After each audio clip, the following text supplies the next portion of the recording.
नोंथांमोननि गेजेराव फैगासिनो दं बीना ब्रह्मनि रोजाबनायाव दोंसे समायना बैसागु मेथाइ।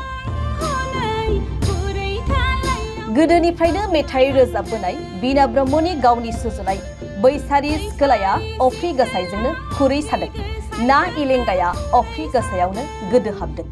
गोदान बैसागु मिउजिक भिडिअ'आ नोंथांमोननि गेजेराव फैगासिनो।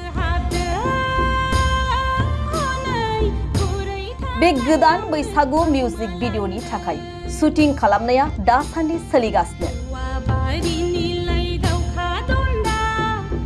गोदानै ओंखारनो गोनां बे मिउजिक भिडिअ'आ गासैबो रायजो राजाफोरनि अनसायनाय मोनगोनखौ मिजिंथिदों मेथाइ रोजाबगिरि बीना ब्रह्मआ। बैसारि सिखोलाया अफ्रि गोसायजोंनो खुरै सादों, ना इलेंगाया अफ्रि गोसायावनो गोदो हाबदों।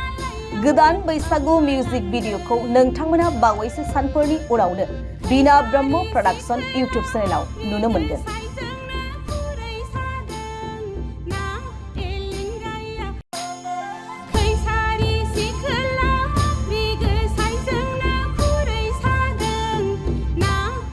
नोंथांमोननि गेजेराव फैगासिनो दं बीना ब्रह्मनि रोजाबनायाव दोंसे समायना बैसागु मेथाइ। गोदोनिफ्रायनो मेथाइ रोजाबबोनाय बीना ब्रह्मनि गावनि सुजुनाय बैसारि सिखोलाया अफ्रि गोसायजोंनो खुरै सादों, ना इलेंगाया अफ्रि गोसायावनो गोदो हाबदों। गोदान बैसागु मिउजिक भिडिअ'आ नोंथांमोननि गेजेराव फैगासिनो। बे गोदान बैसागु मिउजिक भिडिअ'नि थाखाय शुटिं खालामनाया दासान्दि सोलिगासिनो।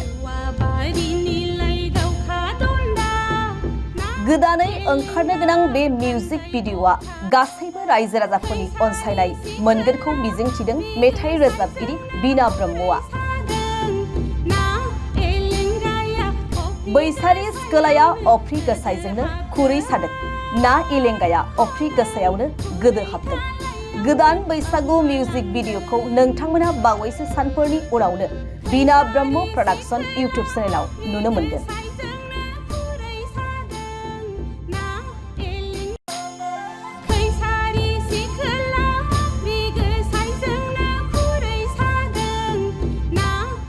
नोंथांमोननि गेजेराव फैगासिनो दं बीना ब्रह्मनि रोजाबनायाव दोंसे समायना बैसागु मेथाइ।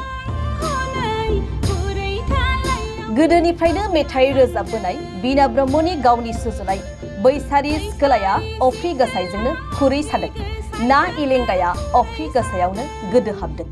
गोदान बैसागु मिउजिक भिडिअ'आ नोंथांमोननि गेजेराव फैगासिनो।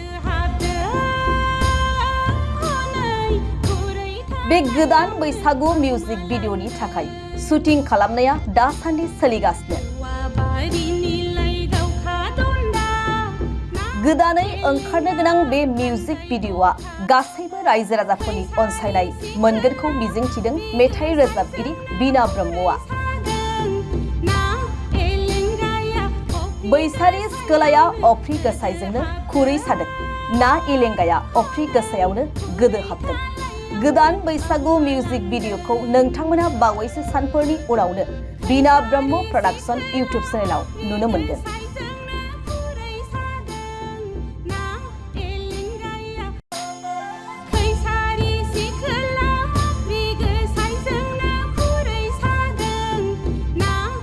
नोंथांमोननि गेजेराव फैगासिनो दं बीना ब्रह्मनि रोजाबनायाव दोंसे समायना बैसागु मेथाइ। गोदोनिफ्रायनो मेथाइ रोजाबबोनाय बीना ब्रह्मनि गावनि सुजुनाय बैसारि सिखोलाया अफ्रि गोसायजोंनो खुरै सादों, ना इलेंगाया अफ्रि गोसायावनो गोदो हाबदों। गोदान बैसागु मिउजिक भिडिअ'आ नोंथांमोननि गेजेराव फैगासिनो। बे गोदान बैसागु मिउजिक भिडिअ'नि थाखाय शुटिं खालामनाया दासान्दि सोलिगासिनो। गोदानै ओंखारनो गोनां बे मिउजिक भिडिअ'आ गासैबो रायजो राजाफोरनि अनसायनाय मोनगोनखौ मिजिंथिदों मेथाइ रोजाबगिरि बीना ब्रह्मआ। बैसारि सिखोलाया अफ्रि गोसायजोंनो खुरै सादों, ना इलेंगाया अफ्रि गोसायावनो गोदो हाबदों। गोदान बैसागु मिउजिक भिडिअ'खौ नोंथांमोना बावैसो सानफोरनि उनावनो बीना ब्रह्म प्रडाक्शन इउट्युब चेनेलाव नुनो मोनगोन।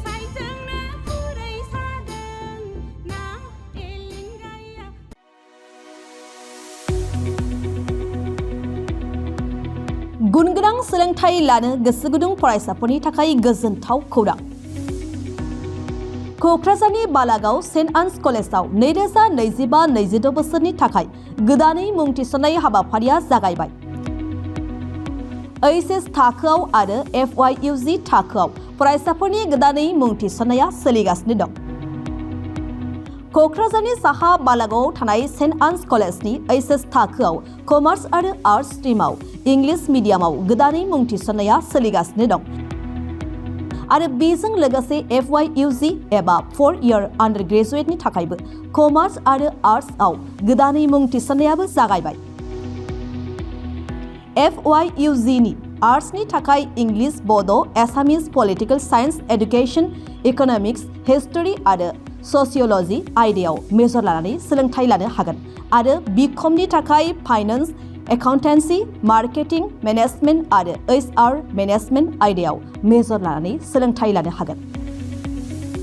गुनगोनां फोरोंगिरिफोरनि सोलोंथाइ होनायजों लोगोसे बेवहाय बायदि उफ्रा सोलोंथाइबो होनाय जायो, जेरै computer class, spoken English course आरो गुबुन सार्टिफिकेट कर्सफोरनिबो सोलोंथाइ लानो खाबु होनाय जायो। बे कलेजाव स्पर्ट्स फेसिलिटिज, लाइब्रेरी फेसिलिटिज, वाइफाइनि फोनांजाब राहाजों इन्टारेक्टिभनि राहा आरो smart board, classroom, air condition, computer lab आरो बेजों लोगोसे माखासे फरायसाफोरनो रिमिडियेल क्लासनिबो खाबु होनाय जायो। हौवा आरो हिन्जावफोरनि थाखाय आलादा आलादा हस्टेलनिबो सुबिदा दं। जायफोर फरायसाफोरा गुनगोनां सोलोंथाइ लानो गोसो गुदुं नोंथांमोना क'क्राझार बालागावआव थानाय सेन्ट आन्स फरायसालिमायाव मुं थिसननो हासिगोन। गोबाङै मिन्थिबावनो थाखाय नैबे जानबुं एबा कन्टेक्ट नं 6003786924 आव जगाजग खालामदो एबा सुलाद लाहरनो हागोन।